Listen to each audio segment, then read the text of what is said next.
สบายดีพี่น้องปองปายทุกท่านวันนี้จะมาลมเรื่องอุบัติเหตุเรื่องจริงที่ว่าเกิดขึ้นกับข้าพเจ้าเนาะจะลมให้ฟังมื้อนั้นนะค่อยขี่รถมาแต่ทางอันโรงเรียนดอนนกคุ้มเนาะโรงเรียนอันกฎหมายนั่นแหละอันค่อยขี่ออกมาทางจิลัดไปทางบ้านสร้างเวยพอดีเห็นมาฮอดทางโค้งบ่อนนั้นวัดดอนนกคุ้มมันเนาะอันอยู่ใกล้ๆอันร้านอาหารอันแรงมาเซ่นะ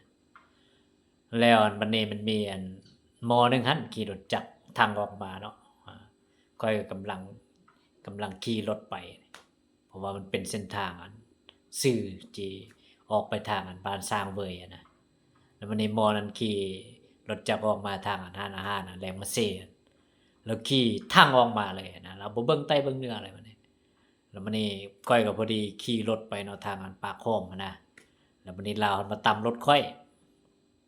แบบขี่แล้วก็เร่งมาเลยนะแล้วก็รถค่อยล้มเนาะอันเบิ่งกระตารถเนี่ยก็เบี้ยวหมดแล้วบัดนี้สี่รถค่อยก็พ่วงหมดเนาะค่อยก็ว่าโอ้เบิ่งดีๆเด้อแม่จังซี่จังซั่นว่า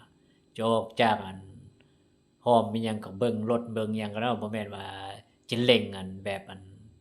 ตามใจตัวเองนี่บ่ได้จังซั่นเพราะว่ารถอันอยู่ทางนอกมันก็เที่ยวด้วยเนาะตัวนี้นะเฮาจะออกจากพร้อมอิหยังก็ต้องเบิ่งความปลอดภัยก่อน มันบ่มีรถมาบ่อิหยังอะนะ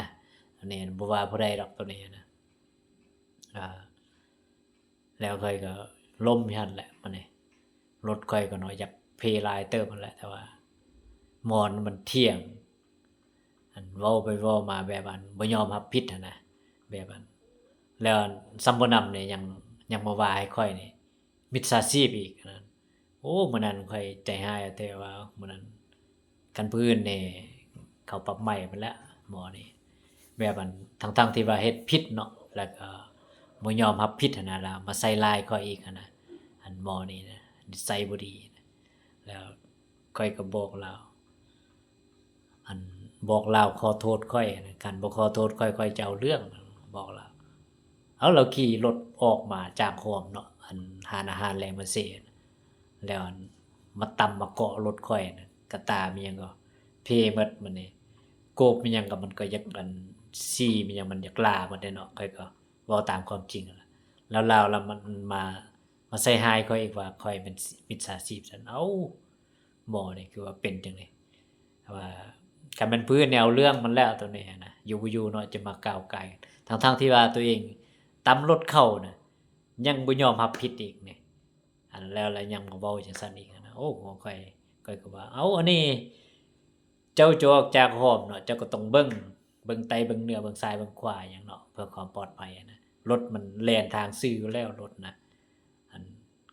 บ่ว่าผู้ใดอันนี้นะถูกก็ว่าตามถูกผิดก็ว่าตามผิดนั่นแหละแต่ว่าอันนี้เลาผิด100%อันนี้ว่าข้อยบอกเลาขอโทษข้อยแล้วก็ข้อยก็ที่จริงข้อยก็บ่ได้เอาเรื่องหยังดอกแต่ว่าคนเรามันต้องเว้ากันดีๆเนาะบ่แม่นว่า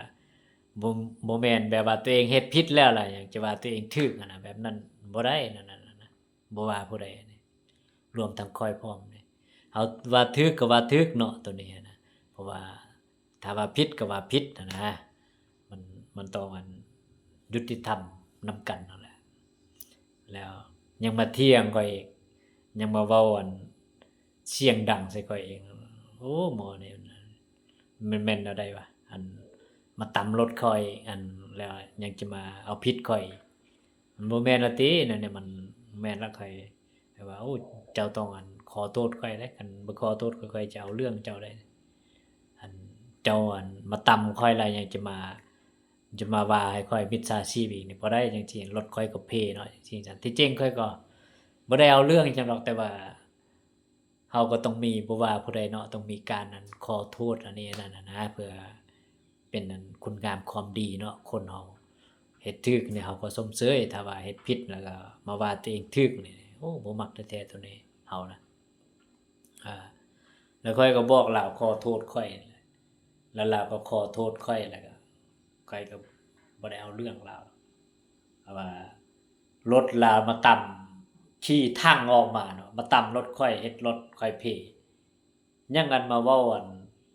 มาเว้าให้ข้อยอีกว่ามิจฉาชีพจังซี่จังซั้นโอ้หมอว่าซั่วซ่าสะละเลวอันมาเฮ็ดให้เขาเสียหายแล้วบัดนี้ก็ยังอันมาเว้าให้เขาอีกบัดนี้อันบ่มีหลักฐานอันนี้นั่นเนาะอยู่บ่อยู่อันจะมาเว้าให้ผู้อื่นเสียหายมันก็บ่ได้เลยตอนนี้ข้อยปรับใหม่ลาวก็ได้แต่ว่าข้อยบ่เฮ็ดซื่อๆดอกจริงข้อยบ่เอาเรื่องอันบ่ได้เอาเรื่องเอาหยังดอกข้อยอั่นเป็นคนสบายเป็นคนที่ว่าบ่มักเอาเรื่องไผดอกถึงว่าเขาจะเฮ็ดผิดข้อยก็ให้อภัยเท่านี้นะแล้วอันข้อยก็บอกลาวขอโทษข้อยแล้วก็ข้อยก็บ่ได้เอาเรื่องลาวหยังแล้วลาวก็ขอโทษข้อยนบข้อยนั่นแหละอันคันบ่ซั้นนี่มันก็บ่ดีใจหั้นแหละเนาะเพราะว่าตัวเองมาตำรถเขาเฮ็ดรถเขาเพ่แล้วยังจะว่าจะมาอันเอาผิดเขาอีกมันก็บ่แม่นแนวเนาะก็ถูกก็ว่าถูกกันไปนั่นแหละคันผิดก็ว่าผิดอันนี้อันตัวเองอันเฮ็ดผิดแล้วยังจะมาใส่ร้ายผู้อื่นอีกโอ้คันมันผู้อื่นน่ะเขาอดบ่ได้แล้วหมอนี่อันแล้วอาจจะแม่นอันรุ่นน้องนั่นแหละแต่ว่าเขาก็บ่ได้เอาเรื่องอิหยังดอกแต่ว่าคนเรามันต้องให้เกียรติซึ่งกันและกันเนาะบ่แม่นว่าจะไปก้าวก่ายกันแบบอันมะลำมะลอยนี่บ่ได้จังซี่นะเพราะว่าคนเรามันมีเกียรติศักดิ์ศรีอันผู้ดีเขาก็ว่าผู้ดีผู้บ่ดีเขาก็ว่าผู้บ่ดีเราต้องจำแนกมันออกนี่เพราะมื้อนั้นนั่นคันแม่นผู้อื่นนี่มีเรื่องอะไรหมอนั่นมันในแบบอันเราขี่รถมาต่ำแล้วยังจะมาเอาเรื่องอันผู้เสียหายมันก็บ่ได้จังซั่นคนแบบนี้ข้อยเคยเจอมาหลายแต่ว่าข้อยก็ยังเว้าเรื่องของข้อยนะเพราะว่าข้อยหั้นมุ่งมั่นอยู่ในความดีเนาะถึงว่าเขาอะเฮ็ดให้แนวบ่ดีก็อย่าข้อยก็บ่ได้เอาเรื่องนะให้อภัยตลอดข้อยนะเคยเจอมาแล้วคนทุกรูปแบบนะอันนี้มีแต่ว่ามาลมให้ฟังซื่อดอกตัวนี้นะ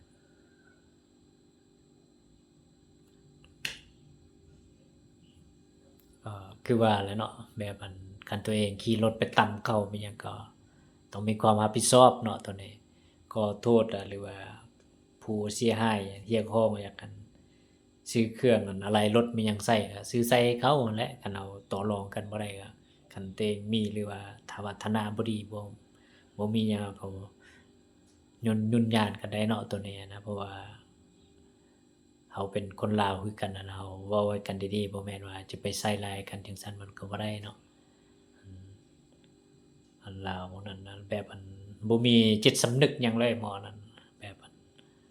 ต่ำแล้วก็แบบว่าใส่ร้ายป้ายสีจังซั้นโอ้คันแม่นพื้นนี่บ่เอาไว้แล้วหมอนั่นน่ะนะแต่ว่าข้อยนี่เจอผู้อันใจบุญซื่อๆอันข้อยอันมีใจเมตตาข้อยบ่ได้เอาเรื่องผู้ใดนิสัยข้อยเป็นจังซี่ล่ะ ขนาดตัวยุ่งก็ยังบ่ฆ่าล่ะอันอื่นบ่ต้องเว้าแล้วความดีนะมันก็สุดเท่านี้ล่ะบ่ว่าผู้ใดอันนี้นะถ้าว่าคนดีเขาก็ว่าดีเนาะคนบ่ดีเขาก็ว่าบ่ดีนะบ่แม่นว่าจิขี่รถนั่นมาตำเขาล่ะยังสิไปอันเอาเรื่องเขาอีกมันก็บ่ได้จังซั้นนั่นน่ะเอ่อแล้วก็อันเว้าแบบอันบ่เข้าท่านะอันคนเราต้องมีจิตสำนึกที่ว่าอยู่ในความดีเท่านี้นะเออ โอ้มื้อนั้นข้อยก็เว้าให้เลาหลายอย่างอยู่ว่าลาวผิด100%เขาเจ้าก็อยู่หั้นก็มีคนนั่งเบิ่งเนาะเป็นพยานเท่านี้แล้วขี่รถก็ขี่รถบ่ถูกทางอีกขี่มาทางเบิ่งซ้ายเอ่อขี่แล้วเล็งออกมาแล้วบ่เบิ่งซ้ายเบิ่งขวาข้อยหั้นเป็นคนบ่มักเรื่องดอกเนี่ยนะแต่ว่าลาวเว้าจาบ่สุภาพหยังข้อยก็อย่างนั้นให้อภัยลาวคันผู้อื่นนี่อภัยบ่ได้แล้วจังซั่นแบบอันคนที่ว่าอันเฮ็ดแบบคือลาวอะนะคันพบอันคนดีก็ยังไคเนาะคันพบอันคนที่ว่าใจเด็ดนี่ปรับใหม่ลาวแล้วลาวเฮ็ดบ่ดีจังซั้นแบบอันขี่รถแล้วมาตำเขาล่ะรถเขาเพ่เนาะยังมาจิจับผิดจับหยังอีกอะนะมันก็บ่แม่นแล้วนี่ผู้ที่ว่าเสียหายนี่แหละมันบ่อยากยุติธรรมคั อันค่อยปรับใหม่ลาวก็ได้อยู่แต่ว่าค่อยบ่อยากเอาเรื่องราวนี่มีแต่ว่ามาลมให้ฟังจังซี่ดอกโอเคขอบใจหลายๆ